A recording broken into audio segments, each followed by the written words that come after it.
How much real history is to be found in the Bible? About 30 years ago, a group of scholars started to argue it was all made up. Their line of thought was called biblical minimalism. Do they have a point, or are they merely blowing bubbles? What does archaeology say? Watch this video to find out. Do not forget to subscribe to our channel to get more exciting updates about archaeological discoveries that show the Bible is true. In the 1990s, a group of scholars started to argue that the history parts of the Old Testament were written in the Hellenistic period, around 700 years after David and Solomon's time. They thought the Bible stories were just made up. The history of the Bible, they allege, is ideology, not real history. The main thinkers of this idea were at the University of Copenhagen in Denmark, Niels Peter Lemke, and Thomas Thompson, and in England, Philip Davis and Keith Whitelam. Their book titles show what they were looking for. They wanted to find out if there really was an Israel like the one in the Bible. Lemke wrote Ancient Israel, A New History of Israelite Society in 1988, Thompson wrote Early History of the Israelite People in 1992, Davis wrote In Search of Ancient Israel in 1992, and Whitelam wrote The Invention of Ancient Israel in 1997.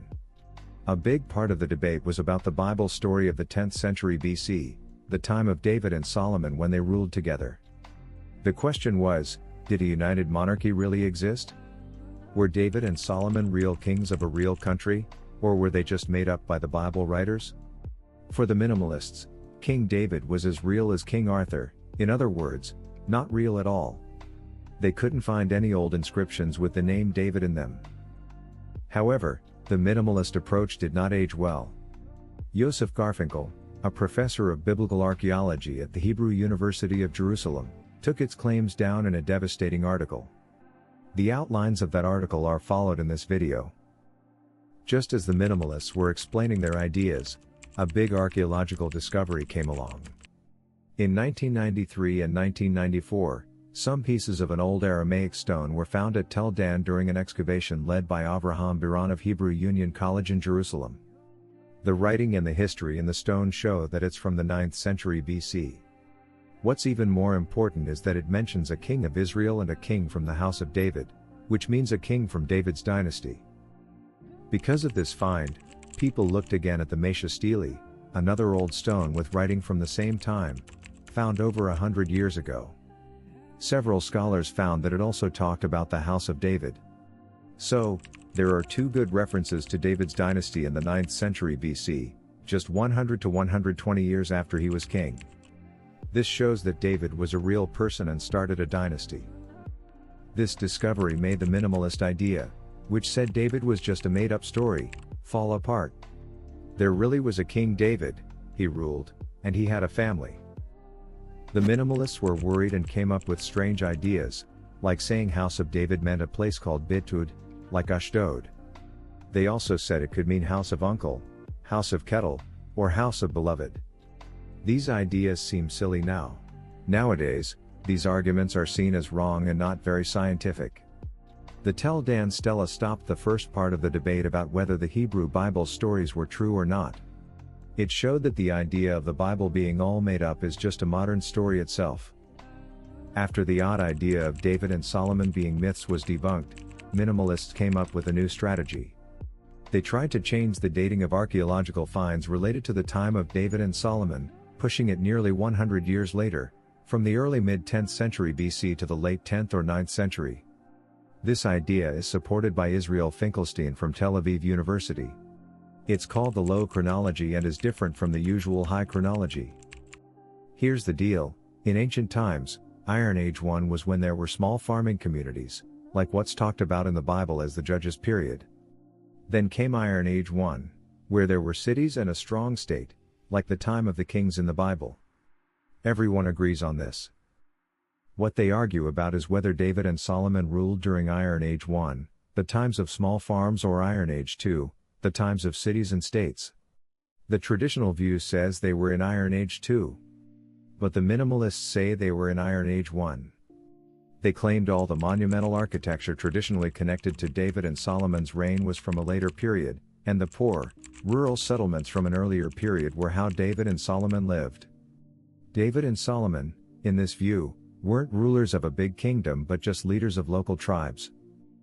To back up their argument, the low chronology supporters rely on radiocarbon dating of things like wood and olive pits found in archaeological digs.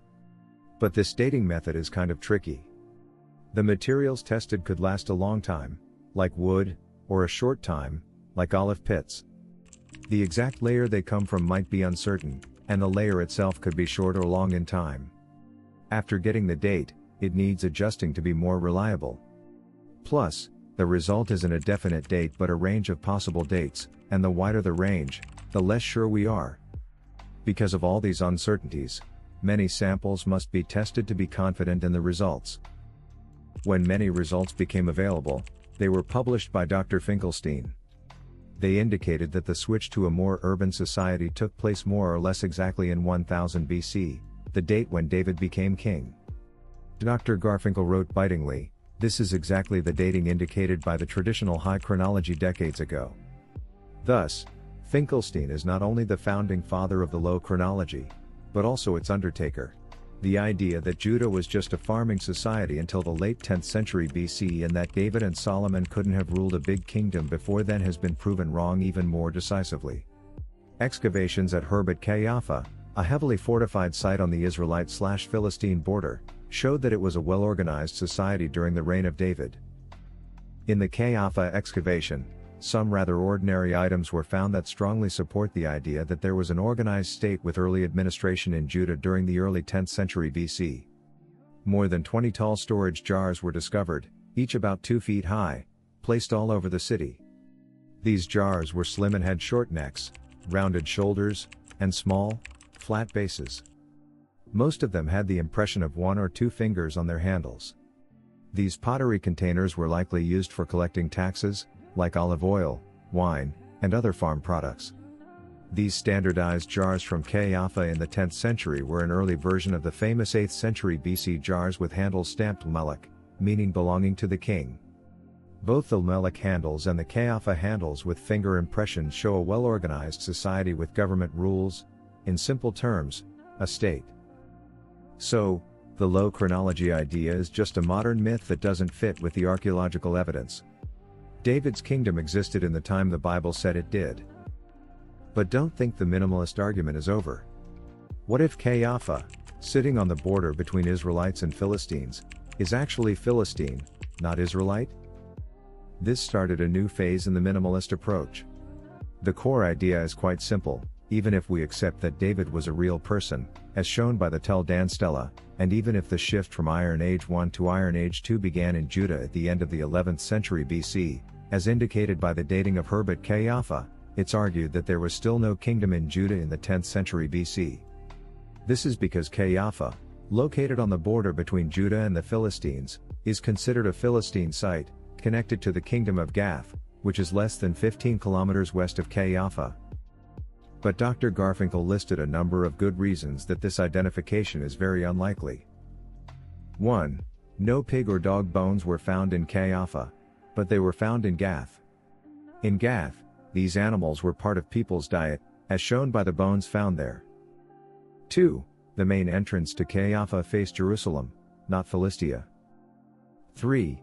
Kayapha is surrounded by a double wall, which is not something you'd find in Philistia but is common in Judah. 4. In Philistia, only 5 major cities, the ones mentioned in the Bible, Ashkelon, Ashdod, Gaza, Gath, and Ekron, had walls. No field settlement in Philistia had walls. In Judah, it's different, and this lines up with the strong defenses at Kayapha. 5. A potsherd was found in Kayapha that is writing in Proto-Canaanite letters in Hebrew. So however much the Bible bashers are trying to deny the historicity of the kingdom of David, archaeology stubbornly keeps turning up finds that confirm it was real. The history line of the Bible can be trusted.